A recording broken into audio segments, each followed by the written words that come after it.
Hello, friends. I am Barkey J Dog, your host. Once again, it is that spooky season, full of ghosts and goblins. And so, I offer you Howl-o-Ween, where we take a look at spooky cinema appropriate to the season. Possession. No, not that kind. Not dope, but spookery. This time we're talking about possession, where a ghost or a demon or whatever moves into someone's headspace and takes over. This is a long one, so let's get right into it.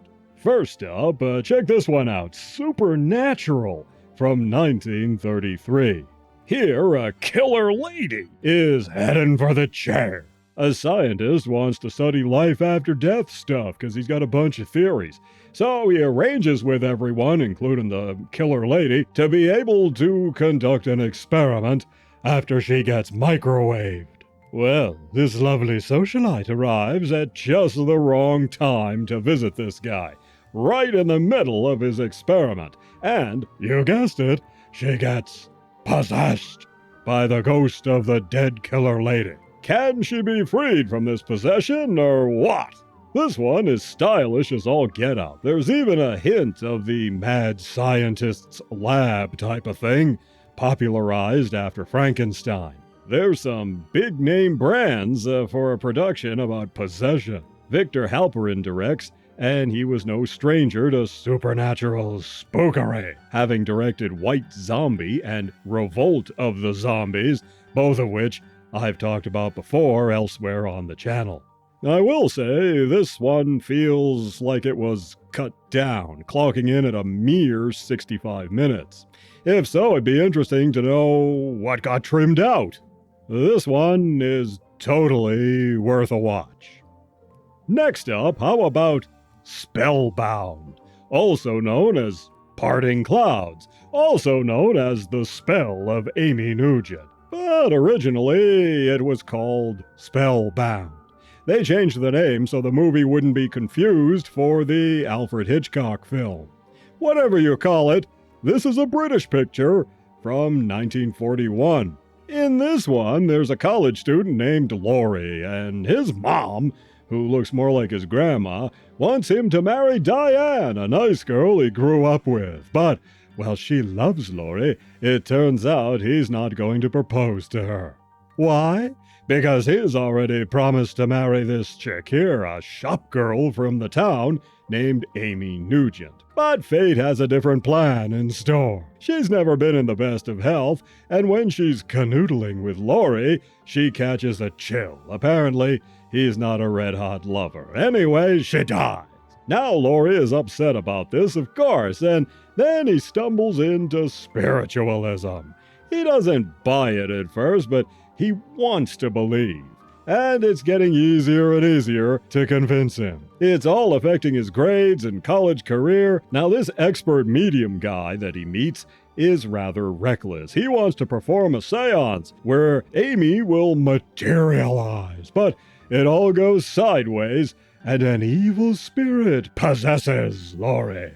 It's up to Diane to save the day. This one is a bit slow to get going, and there's not too many creeps until about the last 20 minutes or so, but it is an interesting film, nevertheless. It takes spiritualism seriously, and this medium dude is dabbling with forces he doesn't fully understand. There's also this Irishman who's the family gardener. I liked him. He was an avuncular character, an old family retainer type. Derek Farr plays Laurie, probably the best-known name brand in this one.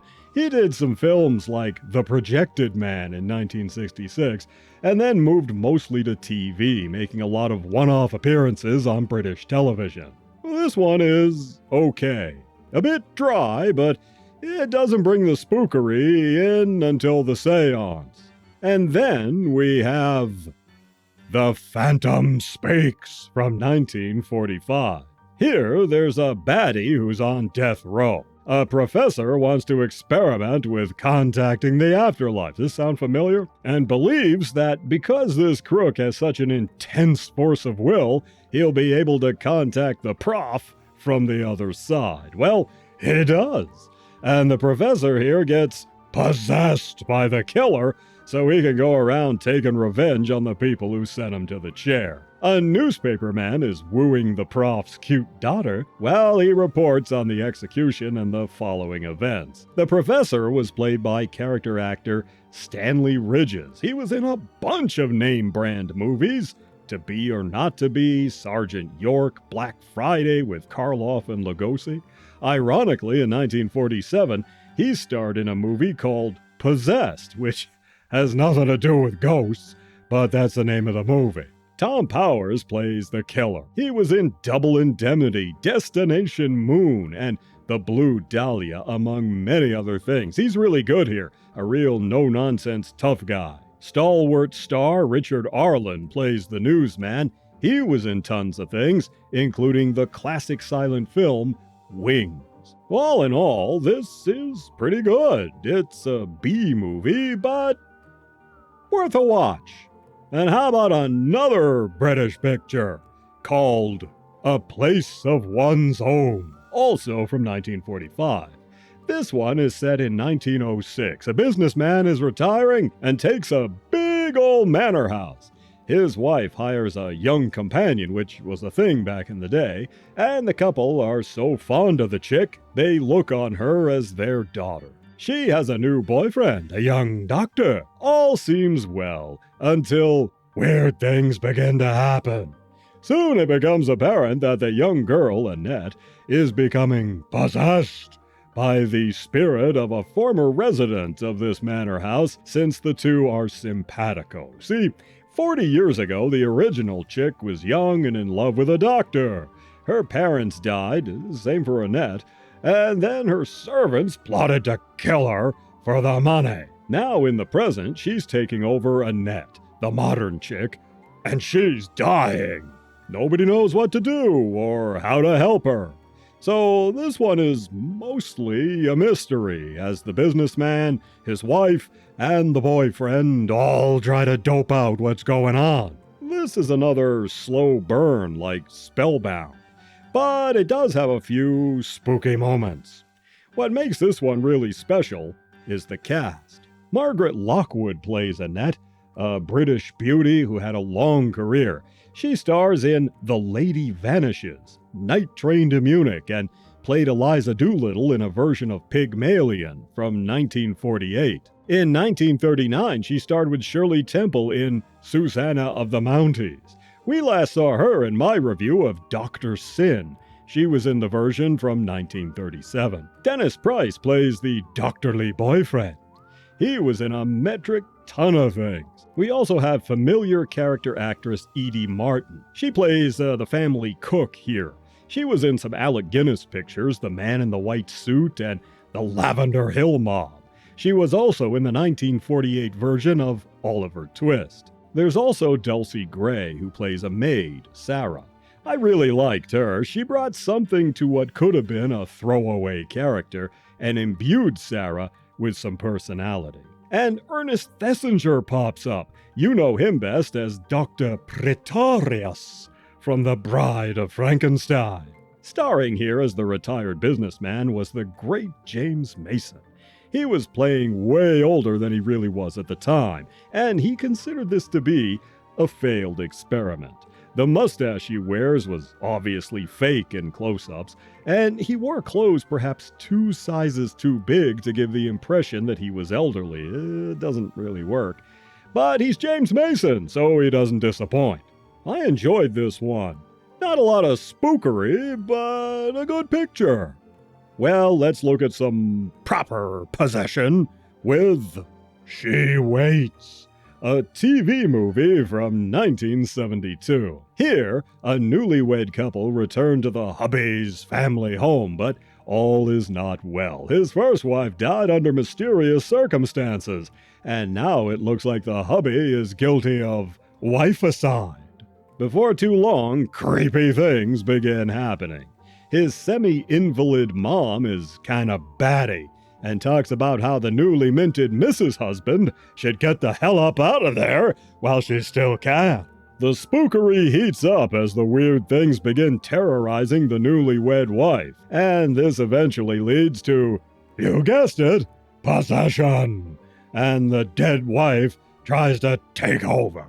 As a TV movie, this one was quite serviceable. One of those interesting things they were doing on TV at the time. The cast is what really makes this one special, too. We have Dorothy McGuire as the mom, Lou Ayres is here as a doctor, and Beulah Bondi, all big stars back in the day. And Patty Duke and David McCallum appear as the newlyweds. The great Delbert Mann directs. We've talked about him before. He did Marty, Separate Tables, the TV movie version of All Quiet on the Western Front, Fitz Willie with Dick Van Dyke, That Touch of Mink, and Lover Come Back. Just everything. A very fine director with a lot of variety in his credits. This is well worth a watch. It's a bit formulaic, but again, the cast is the real treat. And talking about TV movies, why not check out this offering from Dan Curtis of Dark Shadows fame? The Invasion of Carol Enders from 1974. Here, the wife of a doctor dies under mysterious circumstances in a car crash. At the same time, a woman gets conked on the head when she and her boyfriend are attacked by a mugger. And then the young woman gets possessed by the dead wife. One side benefit of being possessed is that all of her injuries are healed, apparently. Anyway, Carol Enders is no longer herself and is trying to track down her killer. Was it her stepson? Her estranged ex-husband? Someone else? Bad luck? Who knows? The cops don't believe any of this, so they're in a pickle. This one was shot on video for the most part and has a soap opera feel to it, but it has some good twists from the producer of TV Terror, Dan Curtis. In our cast, we have some Dark Shadows alum. The mugger was played by Jim Storm. He was Gerald Stiles on Dark Shadows and was in Night of Dark Shadows with the same character. He also had a long run on the soap opera The Bold and the Beautiful. John Carlin, a Dark Shadows fixture almost from the start. He's here as the ex-hubby suspected of the crime. We also have Tony Russell, who plays Dan Petrie, among other things. He was in The Wild Wild Planet and War of the Planets and some other Italian films. Charles Aidman plays the dead wife's husband. He was in tons of things, too. We last saw him in my review of Countdown. George DeCenzo plays a doctor here. You may know him from Back to the Future, where he played Marty's grandfather. He was also in Close Encounters, and he did a lot of voice work, including both for She-Ra and the He-Man cartoons. Philip Pine is also in the cast as a detective working on the murder case. That's right, Colonel Green from Star Trek. He was in all kinds of stuff, tons of stuff, but that's where I remember him best from. Carol's boyfriend was played by Christopher Connolly. He was St. John Hawk on a couple of episodes of Airwolf. He had a long run in the TV version of Peyton Place, and he was in The Martian Chronicles as well. And the first Benji movie. This guy did a lot of stuff. And our star, the possessed Carol Enders, was played by Meredith Baxter before she added the Bernie. Her most famous role, arguably, was in Family Ties. This one was quite entertaining. Again, it has that soap opera look, but that's not really a deal breaker. This is well worth a watch. Well, okay, here's one more. Cathy's Curse from 1977. In this one, a guy brings his family home to the old estate, as they so often do. But it turns out there's dark stuff in the family's past. See, his mom ran out, taking him in tow when he was a little boy. The husband was not very nice, by all accounts, apparently, but the mom left her daughter behind. Why? She was probably that annoying. So the dad takes the kid and they hop in the car to chase after the mom and the son. The annoying girl sees a little bunny in the road and grabs the wheel of the car so her father doesn't drive over it, causing a fiery crash where both she and her bad dad die. Good. Now flash forward. The son has grown up and has an annoying daughter of his own. He's working in some kind of local construction project, so they move to the old family house. Well, right away, the annoying daughter begins getting possessed by the annoying dead daughter, and spookery ensues. The mom is being driven batty, and people are getting tormented when the annoying ghost is not just killing them off. What is the mom and dad to do? Oh boy, this one really wanted to be the changeling, but it never manages it. Although there is some good spookery on display.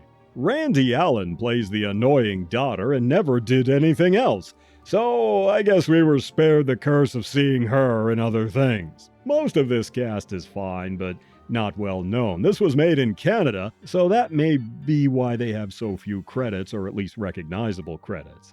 I don't know. The only name brand to speak of is the husband here, played by Alan Scarf. He was in Lethal Weapon 3 and Double Impact. He had a lot of one-off appearances on TV as well. But probably the best out of the cast, aside from him, was this guy, Roy Witham, who plays a sorta handyman gardener type. He only had 4 credits, but man, he was really good in some of his scenes. I liked him. This one is okay. It has some spookery. Unfortunately, I can't say it always makes sense or answers all of the questions it leaves you with, but it's fair. Probably worth checking out. I'll have more spookery for you next time as Howl-o-Ween continues.